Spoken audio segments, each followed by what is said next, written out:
राधे राधे। प्रणाम सभी को। वसुदेव सुतं देवं कंसचानूरमर्दनं देवकी परमानंदं कृष्णं वंदे जगद्गुरुं। श्री कृष्णं वंदे जगद्गुरुं। सबसे पहले आप सभी को व्यास पूर्णिमा, गुरु पूर्णिमा की बहुत बहुत बधाई हो। सबने आज अपने अपने गुरुजनों की पूजा करी होगी।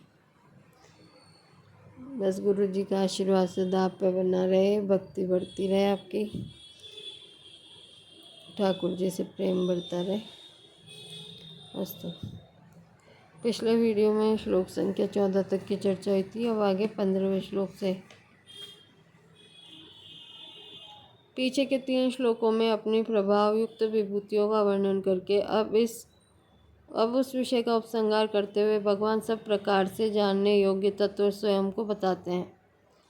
सर्वस्य चाहं हृदि सन्निविष्टो मत्ता स्मृतिर्ज्ञानमपोहनं च वेदैश्च सर्वैरहमेव वेद्यो वेदान्तकृद्वेदविदेव चाहम्।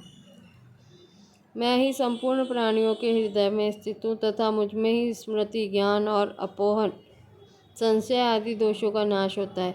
संपूर्ण वेदों के द्वारा मैं ही जानने योग्य हूँ।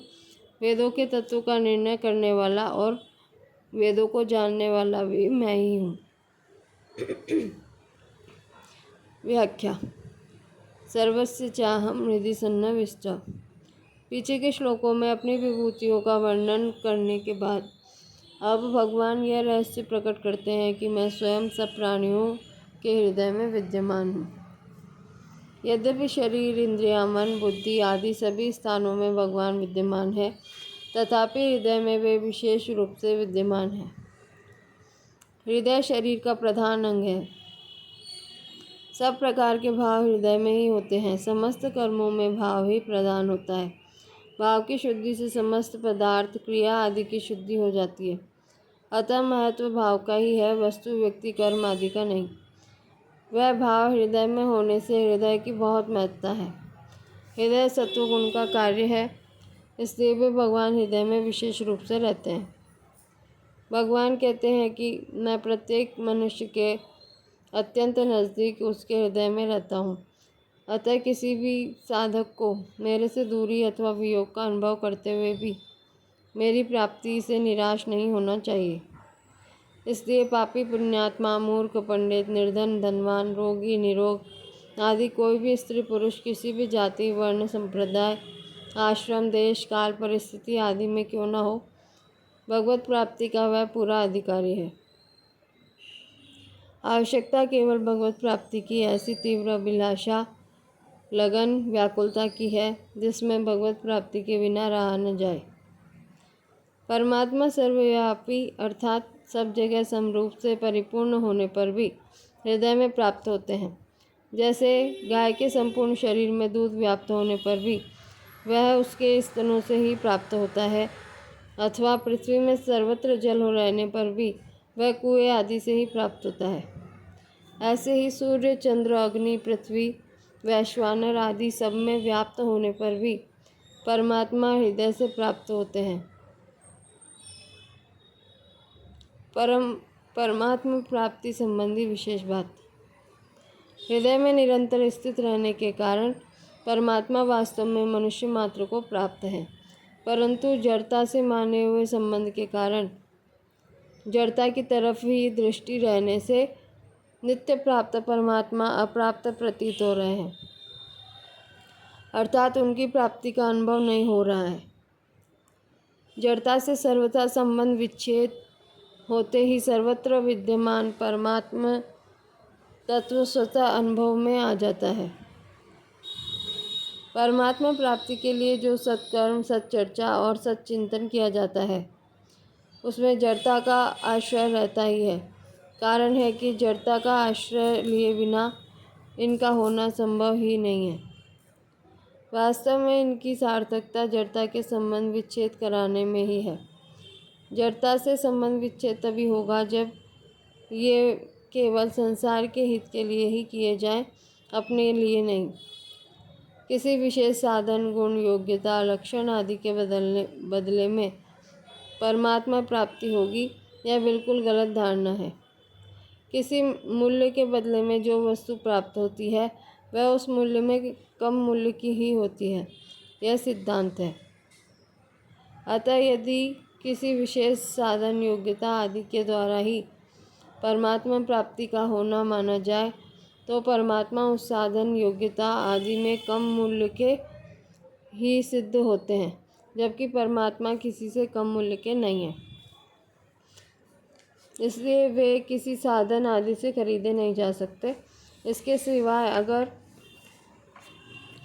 किसी मूल्य के बदले में परमात्मा की प्राप्ति मानी जाए तो उनसे हमें लाभ ही क्या होगा, क्योंकि उनसे अधिक मूल्य की वस्तु तो हमारे पास पहले से ही है। जैसे सांसारिक पदार्थ कर्मों से मिलते हैं, ऐसे परमात्मा की प्राप्ति कर्मों से नहीं होती, क्योंकि परमात्मा प्राप्ति किसी कर्म का फल नहीं है। प्रत्येक कर्म की उत्पत्ति अहम भाव से होती है और परमात्मा प्राप्ति अहम भाव के मिटने पर होती है। कारण कि अहम भाव कृति है और परमात्मा कृति रहित है। कृति रहित तत्व को किसी कृति से कैसे प्राप्त किया जा सकता है? नमस्कृत्य कृतेन। तात्पर्य यह हुआ कि परमात्मा तत्व की प्राप्ति मन, बुद्धि, इंद्रियां, शरीर आदि जड़ पदार्थों के द्वारा नहीं, प्रत्युत जड़ता के त्याग से होती है। जब तक मन, बुद्धि, इंद्रियां, शरीर, देश, काल, वस्तु आदि का आश्रय है, तब तक एक परमात्मा का आश्रय नहीं हो सकता। मन, बुद्धि आदि के आश्रय से परमात्मा प्राप्ति होगी, वही साधक की सबसे मूल भूल है। अगर जड़ता का आश्रय और विश्वास छूट जाए तथा एकमात्र परमात्मा का ही आश्रय और विश्वास हो जाए तो परमात्मा प्राप्ति में देरी नहीं लग सकती। मत्तः स्मृतिर्ज्ञानम अपोहनम च। किसी बात की भूली हुई जानकारी का पुनः प्राप्त होना स्मृति कहलाती है। स्मृति और चिंतन दोनों में फर्क है। नई बात का चिंतन और पुरानी बात की स्मृति होती है। अतः चिंतन संसार का और स्मृति परमात्मा की होती है, क्योंकि संसार पहले नहीं था और परमात्मा पहले से है। स्मृति में जो शक्ति है वह चिंतन में नहीं है। स्मृति में कर्तापन का भाव कम रहता है, जबकि चिंतन में कर्तापन का भाव अधिक रहता है। एक स्मृति की जाती है और एक स्मृति होती है। जो स्मृति होती है, की जाती है, वह बुद्धि में और जो होती है वह स्वयं में होती है। होने वाली स्मृति जड़ता से तत्काल संबंध विच्छेद करा देती है। भगवान यहाँ कहते हैं कि यह स्मृति मेरे से ही होती है। परमात्मा का अंश होते हुए भी जीव भूल से परमात्मा के विमुख हो जाता है और अपना संबंध संसार से मानने लगता है। इस भूल का नाश होने पर मैं भगवान का ही हूँ, संसार का नहीं, ऐसा साक्षात अनुभव हो जाना ही स्मृति है। स्मृति में कोई नया ज्ञान या अनुभव नहीं होता, प्रत्युत केवल विस्मृति का नाश होता है। भगवान से हमारा वास्तविक संबंध है। इस वास्तविकता का प्रकट होना ही स्मृति का प्राप्त होना है। जीव में निष्काम भाव, स्वरूप बोध और भगवत प्रेम तीनों स्वतः विद्यमान है। जीव को इनकी विस्मृति हो गई है। एक बार इनकी स्मृति हो जाने पर फिर विस्मृति नहीं होती, कारण कि यह स्मृति में स्वयं में जागृत होती है। बुद्धि में होने वाली लौकिक स्मृति नष्ट भी हो सकती है, पर स्वयं में होने वाली स्मृति कभी नष्ट नहीं होती। किसी विषय की जानकारी को ज्ञान कहते हैं। लौकिक और पारमार्थिक जितना भी ज्ञान है वह सब ज्ञान स्वरूप परमात्मा का आभास मात्र है। अतः ज्ञान को भगवान अपने से ही होने वाला बताते हैं। वास्तव में ज्ञान वही है जो स्वयं से जाना जाए। अनंत, पूर्ण और नित्य होने के कारण इस ज्ञान में कोई संदेह या भ्रम नहीं होता। यद्यपि इंद्रिय और बुद्धिजन्य ज्ञान भी ज्ञान कहलाता है, तथापि सीमित, अल्प तथा परिवर्तनशील होने के कारण इस ज्ञान में संदेह या भ्रम रहता है। जैसे नेत्रों से देखने पर सूर्य अत्यंत बड़ा होते हुए भी छोटा सा दिखता है, इत्यादि। बुद्धि से जिस बात को पहले ठीक समझते थे, बुद्धि के विकसित अथवा शुद्ध होने पर वही बात गलत दिखने लग जाती है। तात्पर्य है कि इंद्रिय और बुद्धि जन्य ज्ञान करण सापेक्ष और अल्प होता है। अल्प ज्ञान ही अज्ञान कहलाता है। इसके विपरीत स्वयं का ज्ञान किसी कारण की अपेक्षा नहीं रखता और वह सदा पूर्ण होता है। वास्तव में इंद्रिय और बुद्धिजन्य ज्ञान भी स्वयं के ज्ञान से प्रकाशित होते हैं, अर्थात सत्ता पाते हैं। संशय, भ्रम, विपर्य, तर्क वितर्क आदि दोषों के दूर होने का नाम अपोहन है। भगवान कहते हैं कि ये दोष भी मेरी कृपा से ही दूर होते हैं। शास्त्रों की बातें सत्य है या असत्य, भगवान को किसने देखा है? संसार ही सत्य है इत्यादि संशय और भ्रम भगवान की कृपा से ही मिटते हैं। सांसारिक पदार्थों में अपना हित दिखना, उनकी प्राप्ति में सुख दिखना, प्रतिक्षण नष्ट होने वाले संसार की सत्ता दिखना आदि विपरीत भाव भी भगवान की कृपा से ही दूर होते हैं। गीतोपदेश के अंत में अर्जुन भी भगवान की कृपा से ही अपने मोह का नाश, स्मृति की प्राप्ति और संशय का नाश होना स्वीकार करते हैं। वेदेश सर्वैर्रहमेव विद्यो। यहाँ सर्वे पद वेद एवं वेदानुकूल संपूर्ण शास्त्रों का वाचक है। संपूर्ण शास्त्रों का एकमात्र तात्पर्य परमात्मा का वास्तविक ज्ञान कराने अथवा उनकी प्राप्ति करने में है। यहाँ भगवान यह बात स्पष्ट करते हैं कि वेदों का वास्तविक तात्पर्य मेरी प्राप्ति करने से ही है, सांसारिक भोगों की प्राप्ति करने में नहीं। श्रुतियों में सकाम भाव का विशेष वर्णन आने का यह कारण है कि संसार में सकाम मनुष्यों की संख्या अधिक रहती है, इसलिए श्रुति उनका भी पालन करती है। जानने योग्य एकमात्र परमात्मा ही है, जिनको जान लेने पर फिर कुछ भी जानना बाकी नहीं रहता। परमात्मा को जाने बिना संसार को कितना ही क्यों न जान ले, जानकारी कभी पूरी नहीं होती, सदा अधूरी ही रहती है। अर्जुन में भगवान को जानने की विशेष जिज्ञासा थी, इसलिए भगवान कहते हैं कि संपूर्ण वेदों और शास्त्रों के द्वारा जानने योग्य मैं स्वयं तुम्हारे सामने बैठा हूँ। वेदांतकृत, भगवान से ही वेद प्रकट हुए हैं, अतः वे ही वेदों के अंतिम सिद्धांत को ठीक ठीक बताकर वेदों में प्रतीत होने वाले विरोधों का अच्छी तरह समन्वय कर सकते हैं। इसलिए भगवान कहते हैं कि वेदों का पूर्ण वास्तविक ज्ञाता होने के कारण मैं ही वेदों के यथार्थ तात्पर्य का निर्णय करने वाला हूँ। वेद विदेव चाहम। वेदों के अर्थ, भाव आदि को भगवान ही यथार्थ रूप से जानते हैं।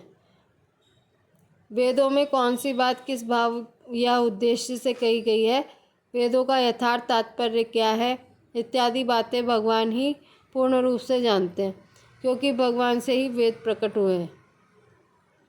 वेदों में भिन्न भिन्न विषय होने के कारण अच्छे अच्छे विद्वान भी एक निर्णय नहीं कर सकते। इसलिए वेदों के यथार्थ ज्ञाता भगवान का आश्रय लेने से ही वेदों का तत्व जान सकते हैं और श्रुति विप्रपत्ति से मुक्त हो सकते हैं। इस अध्याय के पहले श्लोक में भगवान ने संसार वृक्ष को तत्व से जानने वाले मनुष्य को वेदविद कहा था। अब इस श्लोक में भगवान स्वयं को वेदविद कहते हैं। इसका तात्पर्य है कि संसार के यथार्थ तत्व को जान लेने वाला महापुरुष भगवान से भी अभिन्न हो जाता है। संसार के यथार्थ तत्व को जानने का अभिप्राय है संसार की स्वतंत्र सत्ता नहीं है और परमात्मा की ही सत्ता है। इस प्रकार जानते हुए संसार से माने हुए संबंध को छोड़कर अपना संबंध भगवान से जोड़ना, संसार का आश्रय छोड़कर भगवान के आश्रित हो जाना। प्रकरण संबंधी विशेष बात। भगवान ने श्रीमद् भगवद गीता के 4 अध्यायों में भिन्न भिन्न रूपों से अपनी विभूतियों का वर्णन किया है। 7वें अध्याय में 8वें श्लोक से 12वें श्लोक तक सृष्टि के प्रधान पदार्थों में कारण रूप से 17 विभूतियों का वर्णन करके भगवान ने अपनी सर्वव्यापकता और सर्वरूपता सिद्ध की है। 9वें अध्याय में 16वें श्लोक से 19वें श्लोक तक क्रिया, भाव, पदार्थ आदि में कार्य कारण रूप से 37 विभूतियों का वर्णन करके भगवान ने अपने को सर्वव्यापक बताया है। 10वें अध्याय का तो नाम ही विभूति योग है। इस अध्याय में चौथे और पांचवें श्लोक में भगवान ने प्राणियों के भाव के रूप में 20 विभूतियों का और छठे श्लोक में व्यक्तियों के रूप से 25 विभूतियों का वर्णन किया है। फिर 20वें श्लोक से 39वें श्लोक तक भगवान ने 82 प्रधान विभूतियों का विशेष रूप से वर्णन किया है।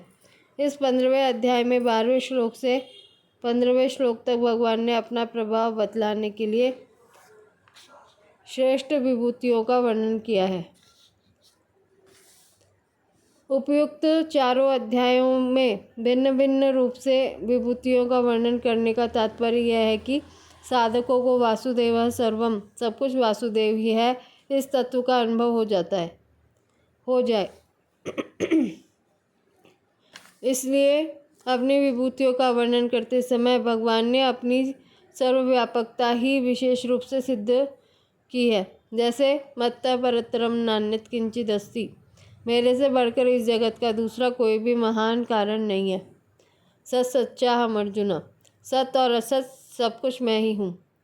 अहम सर्वस्य प्रभुओ मत्तः सर्वः प्रवर्तते, मैं ही सबकी उत्पत्ति का कारण हूँ और मेरे से ही सब जगत चेष्टा करता है। न तदस्ति विना यस्यान्मया भूतम चराचरम, चर और अचर कोई भी प्राणी ऐसा नहीं है जो मेरे से रहित हो, अर्थात चराचर सब प्राणी मेरे ही स्वरूप है। इसी प्रकार इस 15वें अध्याय में भी अपनी विभूतियों के वर्णन का उपसंहार करते हुए भगवान कहते हैं, सर्वस्य चाहम हृदि सन्निविष्ट, मैं संपूर्ण प्राणियों के हृदय में सम्यक प्रकार से स्थित हूँ। तात्पर्य यह हुआ कि संपूर्ण प्राणी पदार्थ परमात्मा की सत्ता से ही भगवान हो रहे हैं, वह परमात्मा की सत्ता से ही सत्तावान हो रहे हैं। परमात्मा से अलग किसी की भी स्वतंत्र सत्ता नहीं है। प्रकाश के अभाव में कोई वस्तु दिखाई नहीं देती। आँखों से किसी वस्तु को देखने पर पहले प्रकाश दिखता है, उसके बाद वस्तु दिखती है, अर्थात हर एक वस्तु प्रकाश के अंतर्गत ही दिखती है, किंतु हमारी दृष्टि प्रकाश पर न जाके प्रकाशित होने वाली वस्तुओं पर जाती है। इसी प्रकार यावन मात्र वस्तु, क्रिया, भाव आदि का ज्ञान एक विलक्षण और अलुप्त प्रकाश ज्ञान के अंतर्गत होता है, जो सबका प्रकाशक और आधार है। प्रत्येक वस्तु से पहले ज्ञान रहता है। अतः संसार में परमात्मा को व्याप्त कहने पर भी वस्तुतः संसार बाद में है और उसका अधिष्ठान परमात्मा तत्व पहले है, अर्थात पहले परमात्मा तत्व दिखता है, बाद में संसार। परंतु संसार में राग होने के कारण मनुष्य की दृष्टि उसके प्रकाशक पर नहीं जाती। परमात्मा की सत्ता के बिना संसार की कोई सत्ता नहीं है। परंतु परमात्मा सत्ता की तरफ दृष्टि न रहने पर तथा सांसारिक प्राणी पदार्थों में राग और सुखासक्ति रहने के कारण उन प्राणी पदार्थों की पृथक सत्ता प्रतीत होने लगती है और परमात्मा की वास्तविक सत्ता नहीं दिखती। यदि संसार में राग या सुखासक्ति का सर्वथा अभाव हो जाए तो तत्व से एक परमात्मा ही दिखने या अनुभव में आने लगते हैं। अतः विभूतियों के वर्णन का तात्पर्य यही है कि किसी भी प्राणी पदार्थ की तरफ दृष्टि जाने पर सब साधक को एकमात्र भगवान की स्मृति होनी चाहिए, अर्थात उसे प्रत्येक प्राणी पदार्थ में भगवान को ही देखना चाहिए। वर्तमान में समाज की दशा बड़ी विचित्र है। प्रायः सब लोगों के अंतःकरण में रुपयों का बहुत ज़्यादा महत्व हो गया है। रुपये खुद काम में नहीं आते, प्रत्युत उनसे खरीदी गई वस्तुएं ही काम में आती है। परंतु लोगों ने रुपयों के उपयोग की खास महत्व न देकर उनकी संख्या की वृद्धि को ही ज़्यादा महत्व दे दिया। इसलिए मनुष्य के पास जितने अधिक रुपये होते हैं वह समाज में अपने को उतना ही अधिक बड़ा मान लेता है। इस प्रकार रुपये को ही महत्व देने वाला व्यक्ति परमात्मा के महत्व को समझ ही नहीं सकता। फिर परमात्मा प्राप्ति के बिना रहा न जाए, ऐसी लगन उस मनुष्य के भीतर उत्पन्न ही कैसे हो सकती है, जिसके भीतर यह बात बैठी हुई है कि रुपयों के बिना रहा ही नहीं जा सकता अथवा रुपयों के बिना काम ही नहीं चल सकता। उसकी परमात्मा में एक निश्चय वाली बुद्धि हो ही नहीं सकती। वह यह बात समझ ही नहीं सकता कि रुपयों के बिना भी अच्छी तरह काम चल सकता है। जिस प्रकार व्यापारी को माल लेने, माल देने और आदि व्यापार संबंधी प्रत्येक क्रिया में धन ही दिखता है, इसी प्रकार परमात्मा तत्व के जिज्ञासु को प्रत्येक वस्तु, क्रिया आदि में तत्व रूप से परमात्मा ही दिखते हैं। उसको ऐसा अनुभव हो जाता है कि परमात्मा के सिवाय दूसरा कोई तत्व है ही नहीं, हो सकता ही नहीं। मार्मिक बात। अर्जुन 14वें अध्याय में गुणातीत होने का उपाय पूछता है। गुणों के संग से ही जीव संसार में फंसता है। अतः गुणों का संग मिटाने के लिए भगवान ने यहाँ अपने प्रभाव का वर्णन किया है। छोटे प्रभाव को मिटाने के लिए बड़े प्रभाव की आवश्यकता होती है। अतः जब तक जीव पर गुणों का प्रभाव है, तब तक भगवान के प्रभाव को जानने की बड़ी आवश्यकता है। अपने प्रभाव का वर्णन करते हुए भगवान ने इस अध्याय के 12वें से 15वें श्लोक तक यह बताया है कि मैं ही संपूर्ण जगत को प्रकाशित करता हूँ। मैं ही पृथ्वी में प्रवेश करके सब प्राणियों को धारण करता हूँ। मैं ही पृथ्वी पर अन्न उत्पन्न करके उसको पुष्ट करता हूँ। जब मनुष्य उस अन्न को खाता है, तभी मैं वैश्वानर रूप से उस अन्न को पचाता हूँ, और मनुष्य में स्मृति, ज्ञान और अपोहन भी मैं ही करता हूँ। इस वर्णन से सिद्ध होता है कि आदि से अंत तक, समष्टि से व्यष्टि तक की संपूर्ण क्रियाएं भगवान के अंतर्गत उन्हीं की शक्ति से हो रही है।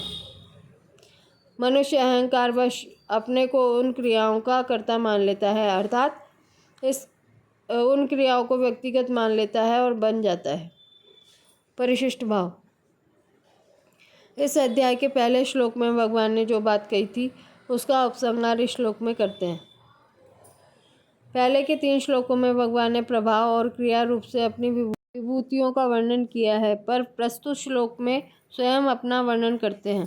तात्पर्य है कि इस श्लोक में स्वयं भगवान का वर्णन है, आदित्यगत, चंद्रगत, अग्निगत अथवा वैश्वानरगत भगवान का वर्णन नहीं। मूल में एक ही तत्व है, केवल वर्णन में फर्क है। पहले ममैवांशो जीवलोक के पदों से यह सिद्ध हुआ है कि भगवान अपने हैं, और यहाँ सर्वस्य चाहम हृदि सन्निविष्ट पदों से यह सिद्ध होता है कि भगवान अपने में है। भगवान को अपना स्वीकार करने से उनमें स्वाभाविक प्रेम होगा, और अपने में स्वीकार करने से उनको पाने के लिए दूसरी जगह जाने की जरूरत नहीं रहेगी। अपोहनम पद का अर्थ है अपगत ओहनम, अर्थात संशय का निवारण। वेदांत का अर्थ है वेदों का अंत, अर्थात निष्कर्ष, निचोड़, उभयोरपि दृष्टोंतः। भगवान कहते हैं कि वेद अनेक है, पर उन सब में जानने योग्य मैं एक ही हूँ, और उन सबको जानने वाला भी मैं ही हूँ। तात्पर्य है कि सब कुछ मैं ही हूँ। इससे आगे के श्लोकों की चर्चा कल करेंगे। राधे राधे।